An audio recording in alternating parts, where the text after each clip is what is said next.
Bonjour et bienvenue à ce nouveau cours sur le CSS et plus particulièrement aujourd'hui la propriété display que vous connaissez déjà, mais cette fois-ci pour utiliser la valeur grid. Dans le display grid, on appelle ça aussi le grid layout. Donc en gros, c'est ce qui va nous permettre de définir une grille un peu façon tableau, donc constituée de deux lignes, deux colonnes, et de pouvoir répartir sur cette grille-là des boîtes, en spécifiant si elles s'étendent sur X lignes, X colonnes, de manière très pratique, on va dire. Donc voilà, c'est une technique nouvelle. Attention à l'implémentation dans Microsoft Edge, qui nécessite des petits ajustements.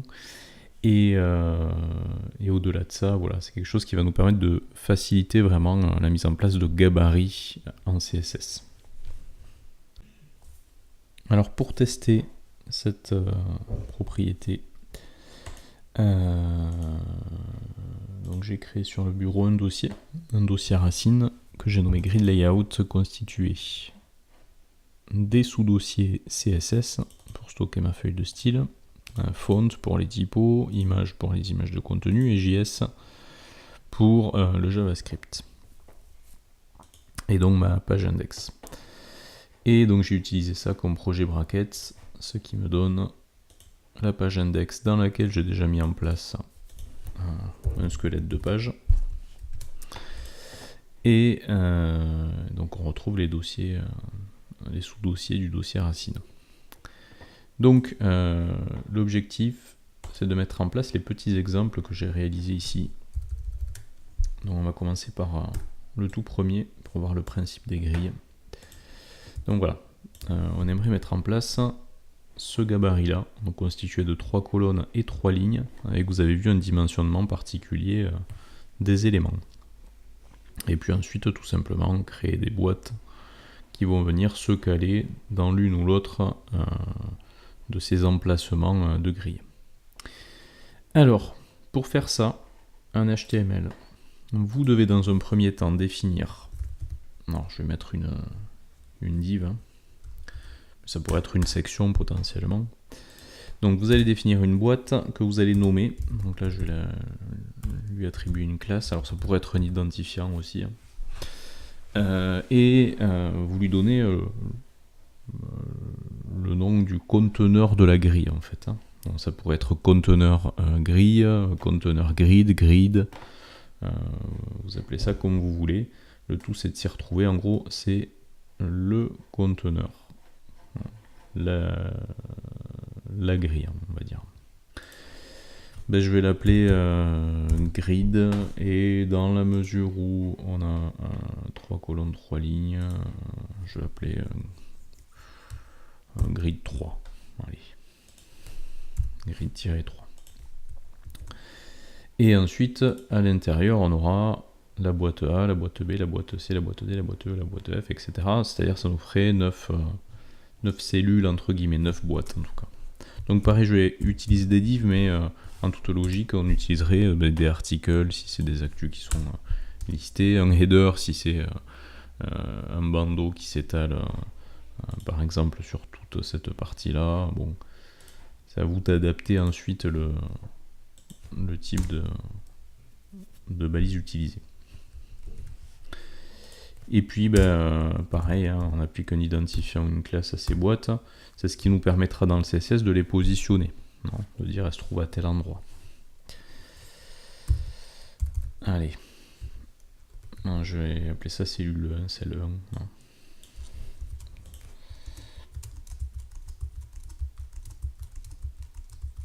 Et donc je copie-colle ça 9 fois, puisque j'ai 9 cellules a priori.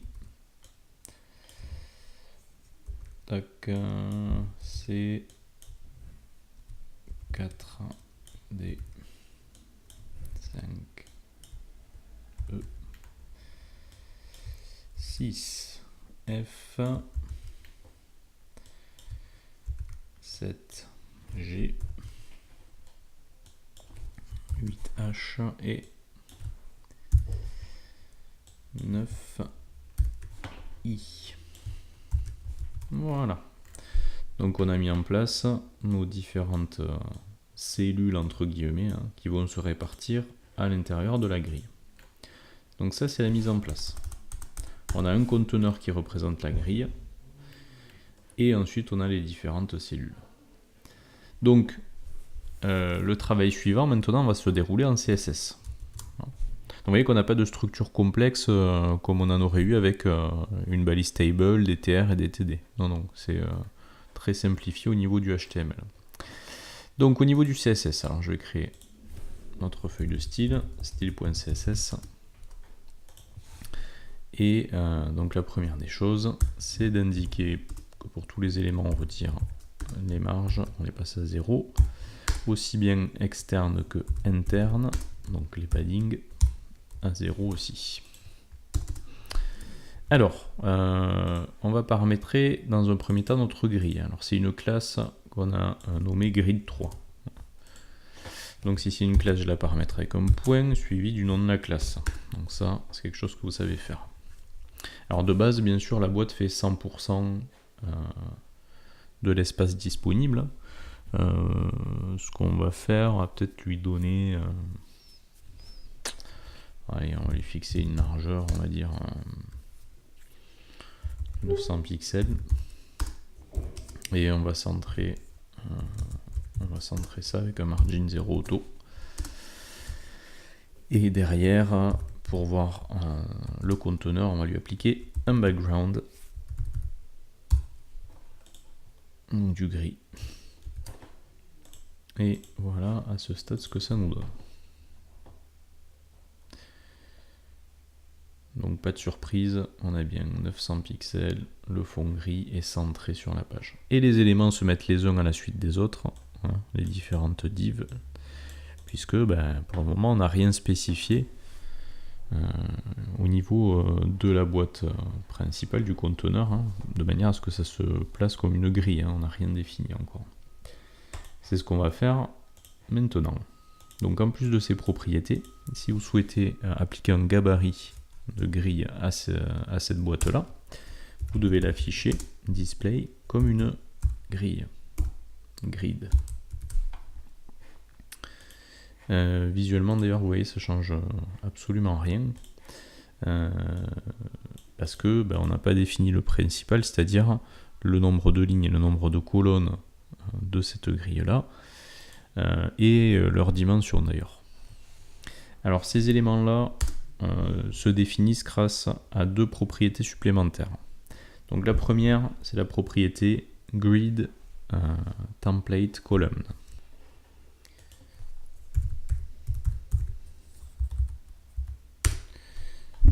Alors, là vous avez plusieurs solutions. Soit vous définissez la taille des colonnes et donc créez le nombre de colonnes au même moment, en espaçant chaque valeur par un espace. Donc par exemple, je pourrais dire que ma grille en colonne est constituée d'une première colonne, par exemple de 10 pixels, espace, une deuxième colonne de 80 pixels, espace, une dernière colonne de 10 pixels. Ça marcherait.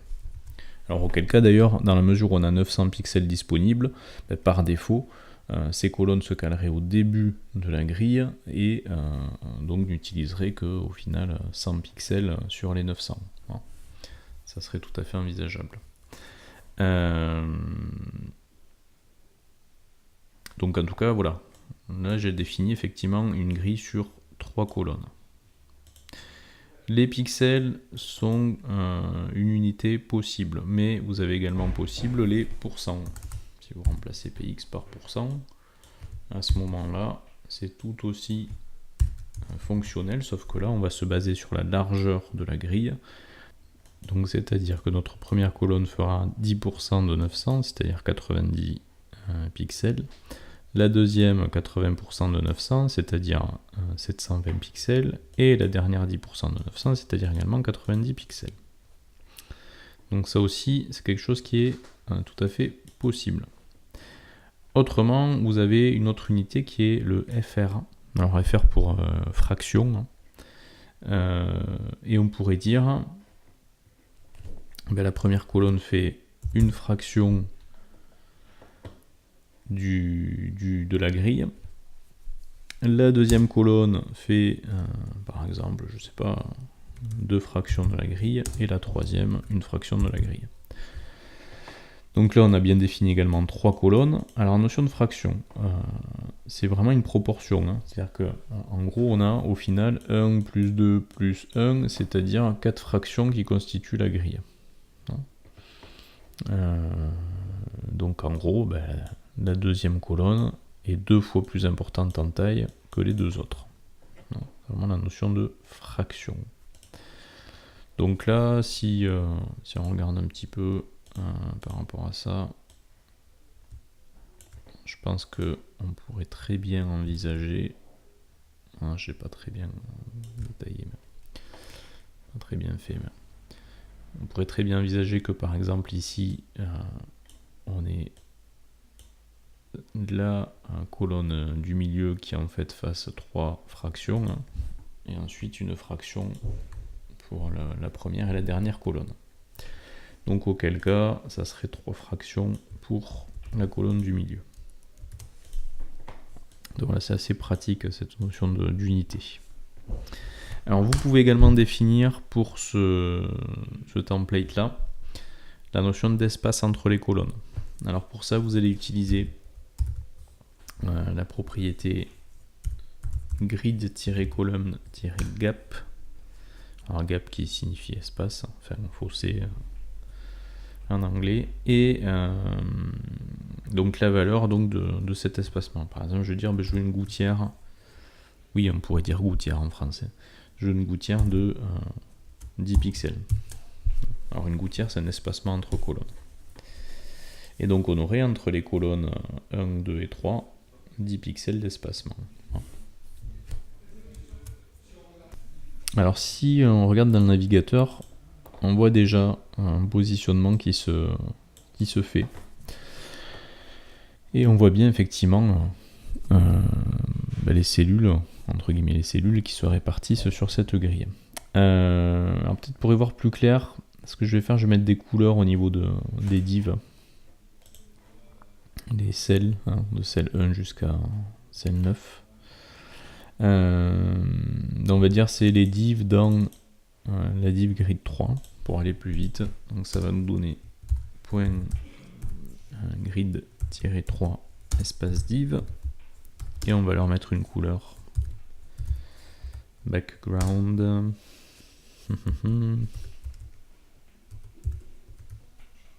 Allez, que ça donne quoi ça? Du vert.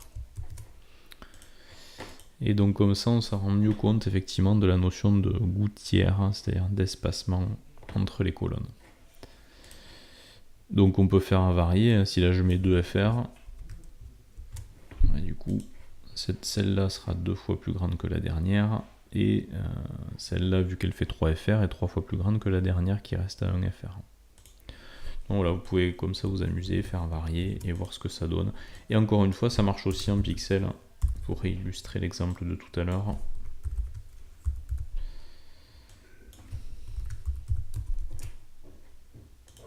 Vous voyez que ça fonctionne. Et à ce moment-là, les colonnes, elles se calent hop, par défaut sur la gauche de la grille.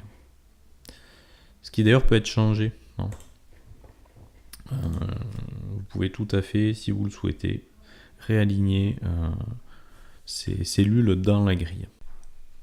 Et pour ce faire, on va utiliser une propriété qu'on connaît déjà sur le display flex, c'est le justify content center, qui va permettre de centrer horizontalement le contenu.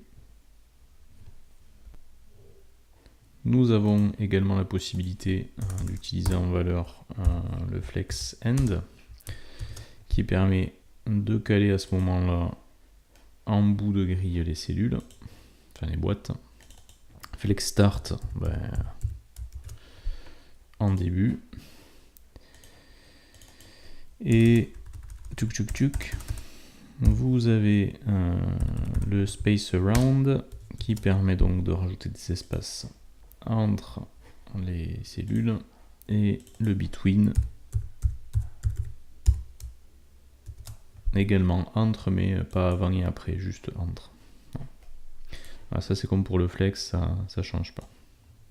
Si vous mettez rien de toute manière, c'est le flex start qui est utilisé.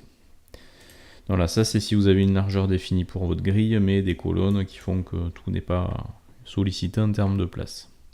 Donc nous on va rester sur la notion de FR. Hop, comme on l'a défini sur le petit gabarit ici. Alors ensuite, on peut également utiliser la notion de template pour les lignes. Donc à ce moment-là, on va utiliser le grid template rows et on peut fonctionner exactement de la même manière que pour les colonnes. Donc d'ailleurs, je pense qu'en termes d'espacement, on est aussi à 1, 2, 3 et 1. Donc on aura quelque chose de très similaire à ce qu'on avait pour les colonnes. Et pareil, on va espacer donc les lignes. Et pour ça, on peut utiliser le grid -row-gap. Et on va également mettre 10 pixels. Donc du coup, on voit bien effectivement la notion de ligne et de hauteur de ligne. Donc 1 FR, 3 FR, 1 FR. Avec donc aussi la notion de gap au niveau des lignes, c'est-à-dire l'espacement entre les lignes. Vous voyez, on arrive très rapidement à quelque chose d'intéressant. Et si je réajuste la hauteur de ma grille, je pars sur 900 pixels, sur un carré. À ce moment-là, voilà, je dézoome. On a bien aussi le 1 FR, 3 FR, 1 FR, donc les fractions par rapport à la hauteur de 900. Donc voilà pour ce qui est de la grille. Alors ensuite, les cellules à l'intérieur, on peut également les manipuler. Là, par défaut, elles se mettent les unes à la suite des autres, les unes à côté des autres même plutôt. Si par exemple, je veux avoir, tiens, on va dire ceci. La E qui soit là et la A qui soit ici. À ce moment-là, on peut très bien individuellement cibler les cellules et les redispatcher. Donc à ce moment-là, la cellule 1, il faudrait que je lui dise, mets-toi en deuxième ligne, deuxième colonne. C'est tout à fait possible. Par exemple, hop, point cell 1.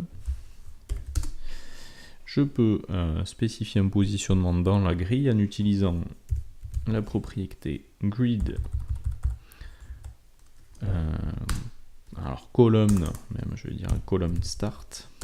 Donc le démarrage de la cellule au niveau de la colonne. Et je dis que ça démarre à la colonne 1, 2. Ici, 1, 2. Et de la même manière, il faut lui préciser aussi un grid column, hop là, end, où s'arrête la cellule au niveau colonne. Et pareil, je veux dire, elle s'arrête en bordure de la troisième. Elle commence à la deuxième, elle s'arrête avant la troisième en fait. Donc logiquement, vous voyez, ça me donne la A qui se trouve ici. Et du coup, ça décale les autres aussi, bien entendu.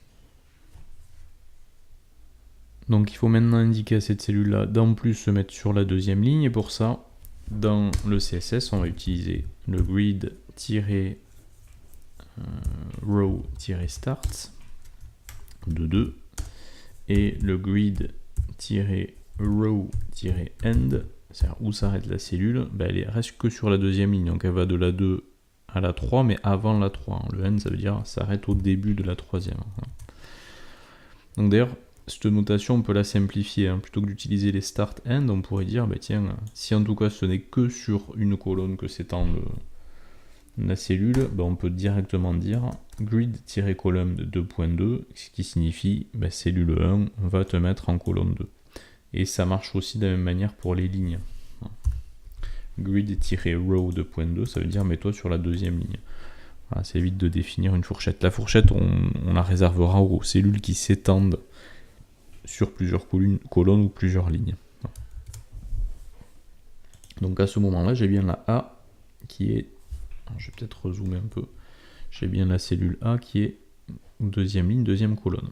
Et les autres qui se redispatchent en fonction de ça. Donc si maintenant je veux que la cellule E se mette en première position, ben je vais faire la même chose pour la cellule E. Donc c'est-à-dire la E c'est la cell 5. Donc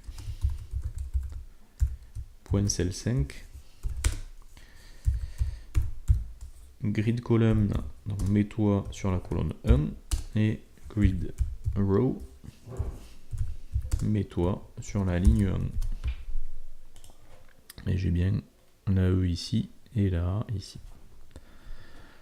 On peut dynamiquement redispatcher les cellules, faire les boîtes en tout cas à l'endroit où on le souhaite dans la grille. Non. Alors maintenant on va aller un petit peu plus loin. On va tester ce genre de disposition là. Là je suis parti sur une grille de 1, 2, 3, 4, 5 colonnes et 5 lignes avec des fractions identiques de chaque colonne et chaque ligne. Donc un FR en template column et un FR en template row pour chacun. Et on va avoir, vous voyez ici, des cellules qui vont s'étendre, là sur 3 colonnes, là sur 2 colonnes et 2 lignes, là sur 2 colonnes et 3 lignes, etc., etc. Donc on va tenter de mettre en place ce système-là. Donc on aura une grille et à l'intérieur 1, 2, 3, 4 boîtes.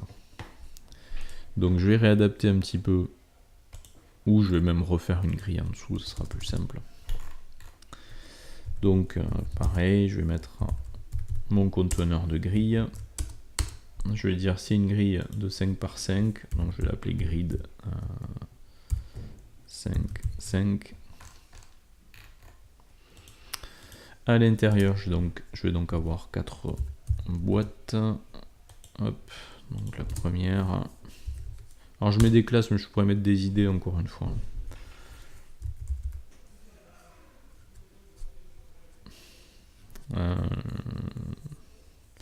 Alors là, si je reprends la même classe que là, ça peut poser problème, donc je vais mettre cell-1, parce que je veux pas caser la même forme. Donc cell 2, cell 3, cell 4. Et puis on va quand même mettre 1, 2, 3, 4 à l'intérieur pour voir un petit peu ce qu'on manipule. Voilà. Donc en suivant le principe qu'on a vu tout à l'heure, donc je définis d'abord la grille en elle-même, hein, donc je fais ça au-dessous.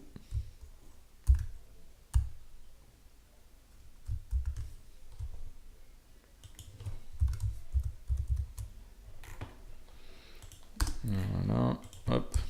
Donc point grid-5-5. Un display grid. Et derrière les gabarits. Donc, grid-template-columns. Et donc on a dit c'est des fractions identiques partout et c'est 5 fois une fraction. Donc on pourrait mettre un FR, un FR, un FR, un FR, un FR. Oups. Ça marcherait, mais c'est un peu répétitif. Alors quand vous avez comme ça plusieurs colonnes qui font la même taille, pour simplifier, vous pouvez utiliser la commande repeat, entre parenthèses, 5, c'est-à-dire le nombre de colonnes, virgule, et combien de tailles font ces 5 colonnes, c'est-à-dire 1 FR. Et automatiquement, il vous créera 5 colonnes de 1 FR de taille. Alors si j'avais voulu la première à 2 FR, et les autres à 1 FR. À ce moment-là, j'aurais mis 1 FR, espace, 2 FR, on a dit pour la première, 2 FR, espace, et les 4 dernières à 1 FR, donc repeat, 4, 1 FR. Ça marche aussi.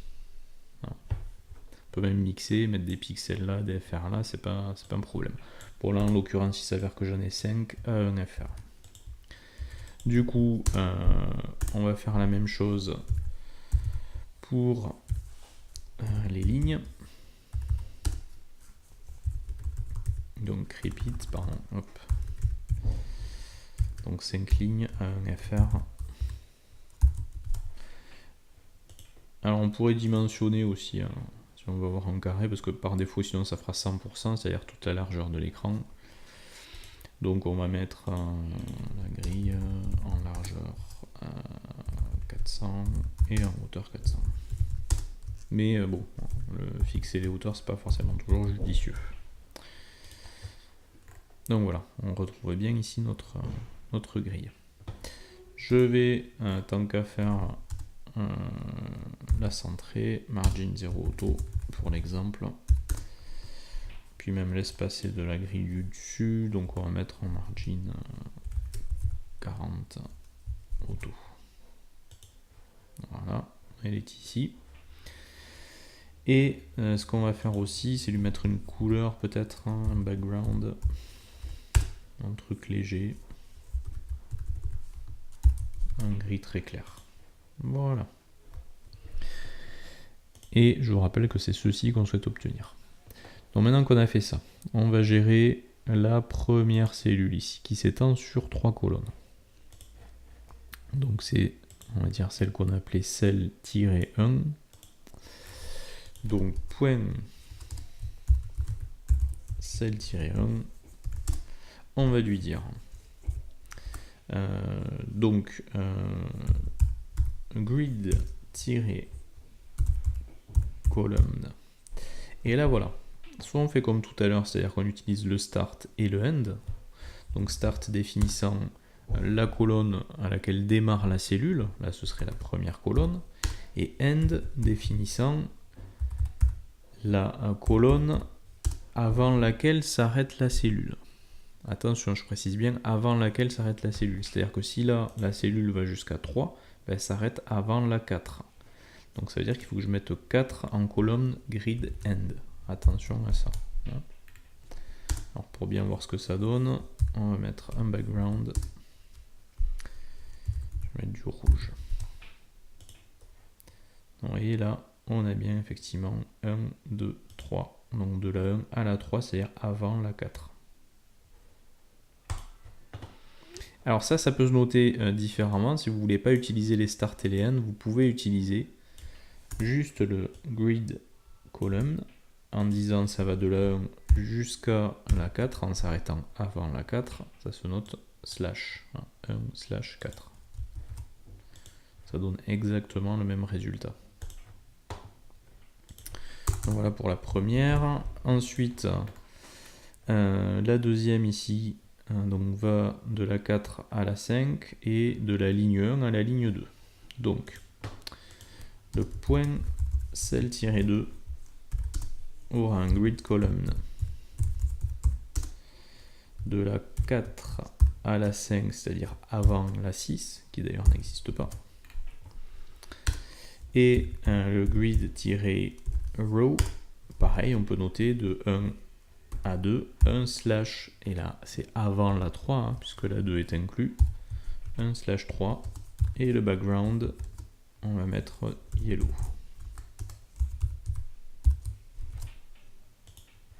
Voilà ce que ça nous donne.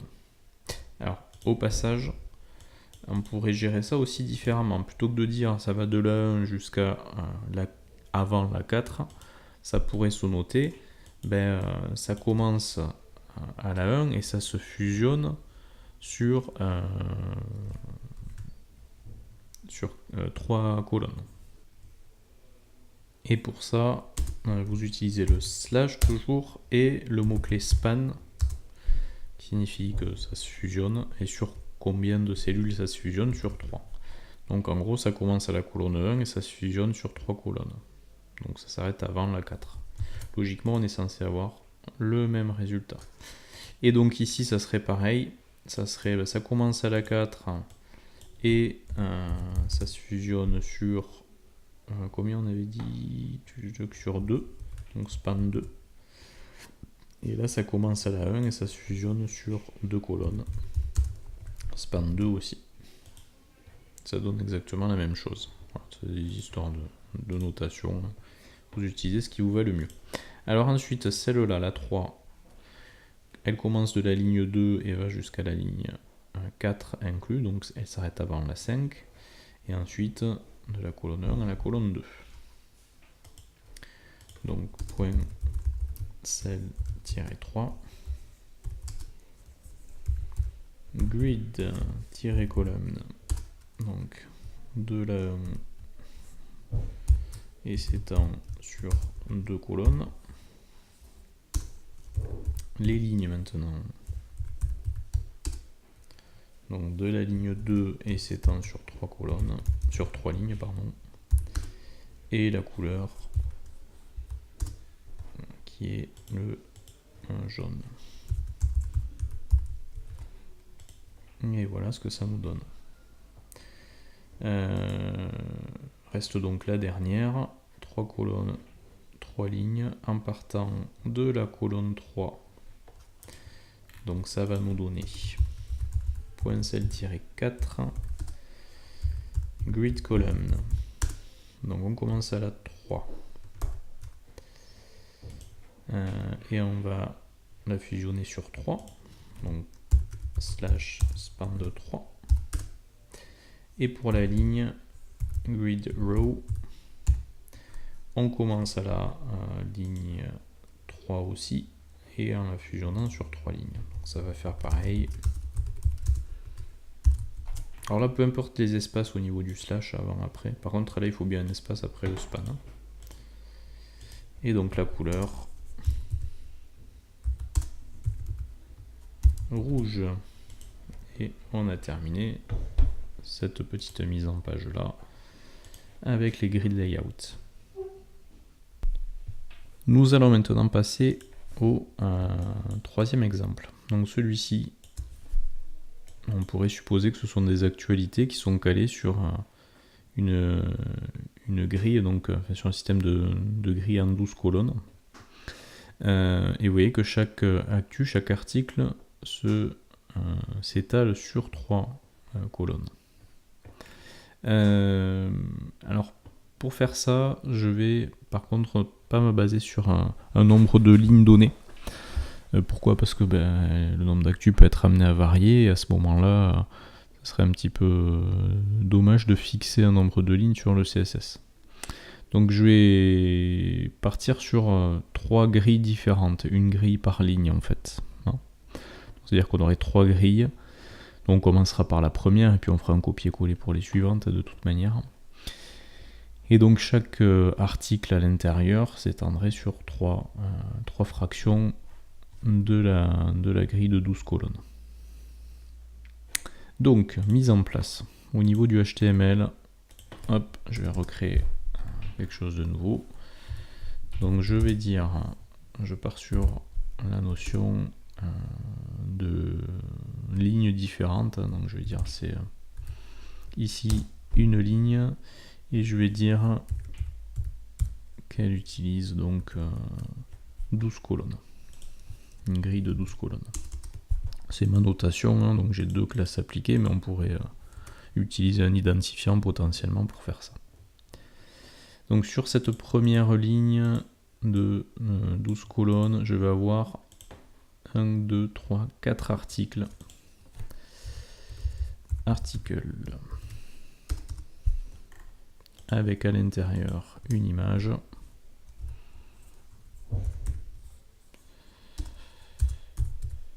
Alors j'aurais pu partir sur figure d'ailleurs, avec l'image et le fig caption, ce serait peut-être mieux là, parce que c'est plus des images que des actus là. Sur ce qui est présenté, c'est plus une galerie. Donc figure, img, donc et le fig caption.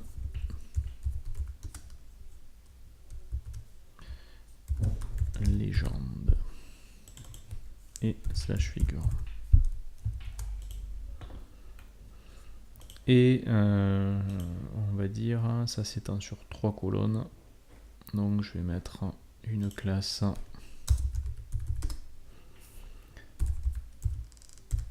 call 3, et dans la mesure en plus où on est sur du rouge ici pour la première, on va mettre red, bg red.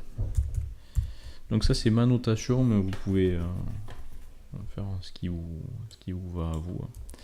Et donc on a dit, on en a 4. 1, 2, 3, 4. Là, ça sera BG, Yellow, BG et Yellow. Donc je peux me le permettre parce que là je suis sur un système de classes, pas d'identifiant, donc je peux répéter, reprendre des classes. Donc call 3, BG Red, Yellow, Yellow. Donc ça serait ma première ligne, donc on aurait 4 images et légendes sur cette première ligne que j'ai nommée Grid 12. Donc maintenant en CSS, je vais commencer par définir. Hop, je vais commenter, on va passer à autre chose. Donc je vais définir le grid-12 qui correspond donc à ceci, ici, cette première ligne avec hop, 12 colonnes pour que je puisse répartir mes figures. Donc je vais avoir un grid-template-columns de 12. Donc c'est un repeat. On répète 12 fois une fraction. 12 colonnes de une fraction, donc 12 colonnes à taille identique. Je vais peut-être laisser une largeur de 100%, donc je ne vais pas fixer la largeur. Et je vais faire un display grid. Donc ça c'est la première des choses. Je vais peut-être mettre un background pour qu'on puisse quand même se représenter.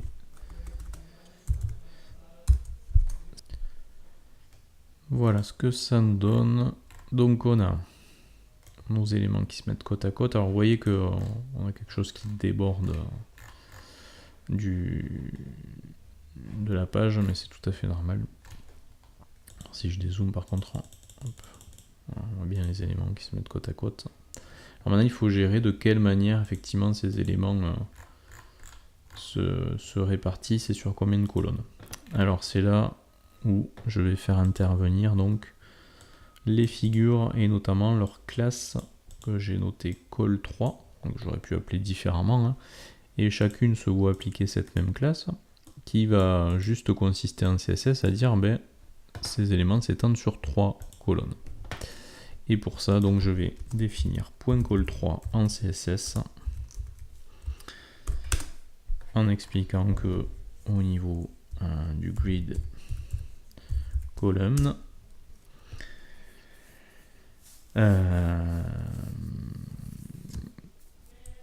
vont donc s'étaler sur 3 colonnes.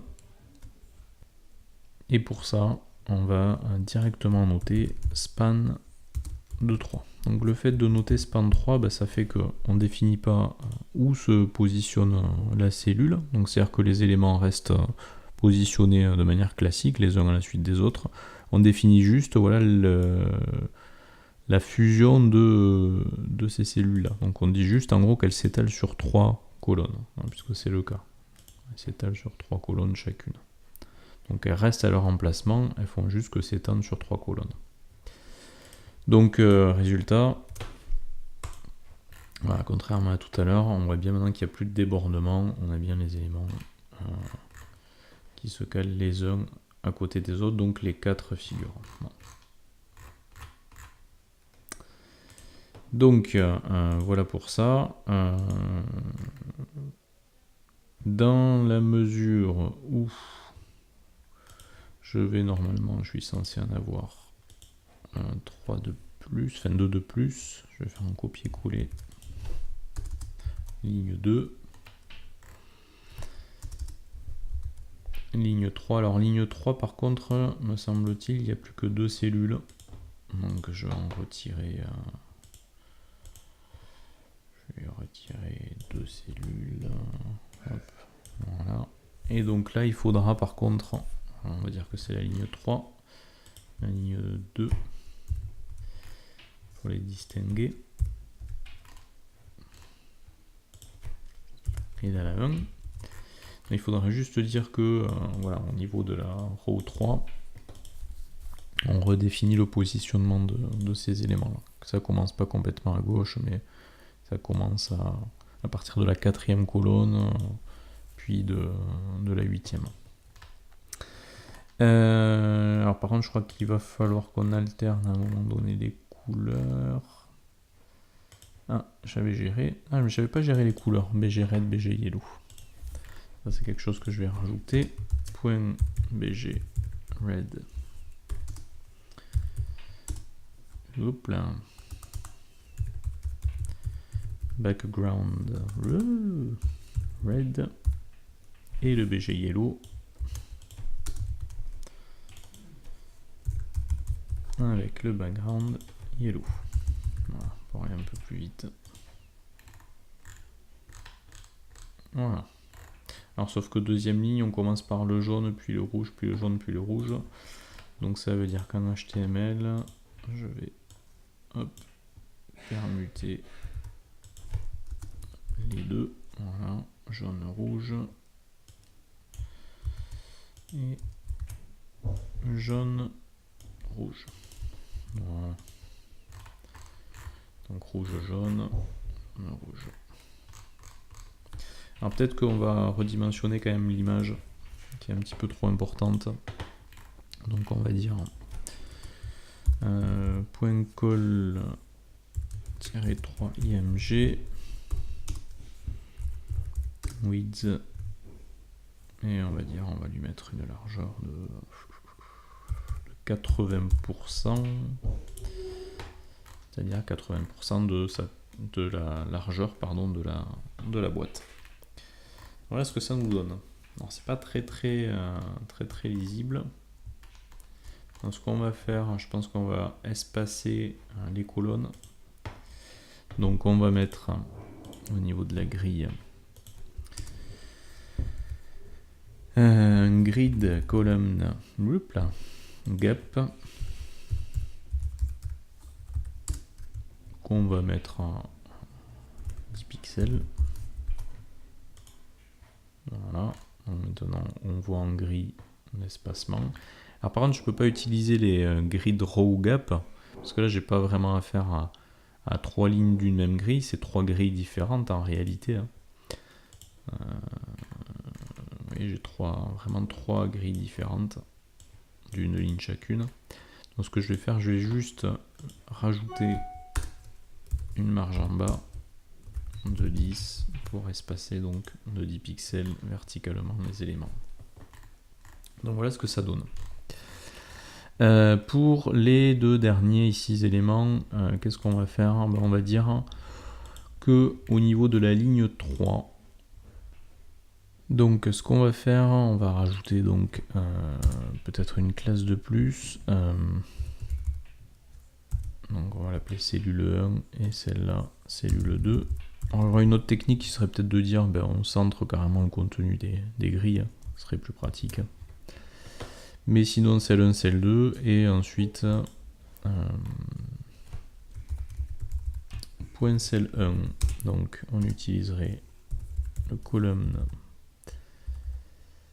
le grid-column. Donc ça commencerait à la 4 et ça ferait un span de 3.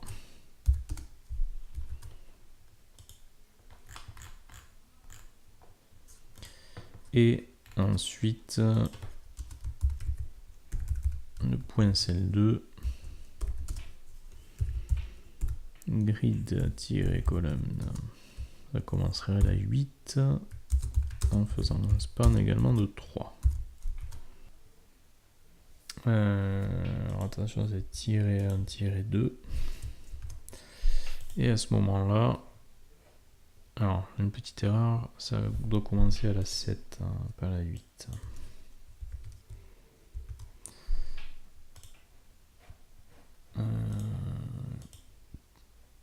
Grid column 7, alors attendez, 4, 5, 6, oui. 7, 8, 9. Voilà. Fait que j'actualise. Effectivement, voilà ce qu'on obtient. Alors par contre, vous voyez que les éléments sont pas centrés à l'intérieur. Vous voyez, le logo, la légende, ils sont calés sur la gauche. Alors, on pourrait potentiellement faire du texte à l'in-center, c'est vrai, ça marcherait. Sinon, on peut s'amuser aussi avec le flex. C'est-à-dire qu'on peut très bien dire que celle 1, alors même pas celle 1 et celle 2 d'ailleurs, directement les call 3, hein, toutes les figures, on pourrait les afficher en flex. Et après utiliser la notion d'alignement pour les caler en centré. Voilà. Donc, si on s'amuse à faire ça, du coup sur les call 3, on pourrait appliquer un display flex. Alors la problématique première, c'est que ça vous met les éléments en colonne, hein, dans call 3, ce qui veut dire que l'image sera en colonne avec la légende, a priori. Hop, effectivement on a l'image et la légende. Donc ça voudrait dire en CSS qu'il faudrait afficher le flex direction en colonne et non pas en ligne pour remettre les éléments les uns en dessous des autres. Hop. Et à ce moment-là, on pourrait utiliser le Justify Content Center qui permettrait, hop, alors non, c'est pas le Justify Content Center, c'est les items, donc ce sont les align items center. Voilà, pour centrer donc les éléments horizontalement du coup. Donc voilà, ça c'était histoire de dire, on peut toujours continuer à utiliser les display flex et les propriétés flex sur les éléments à l'intérieur de la grille. Donc voilà pour ce qui est de la notion de grid layout, et donc de display grid, et comment on peut utiliser ça en HTML et derrière en CSS. Voilà, à très bientôt pour une nouvelle vidéo.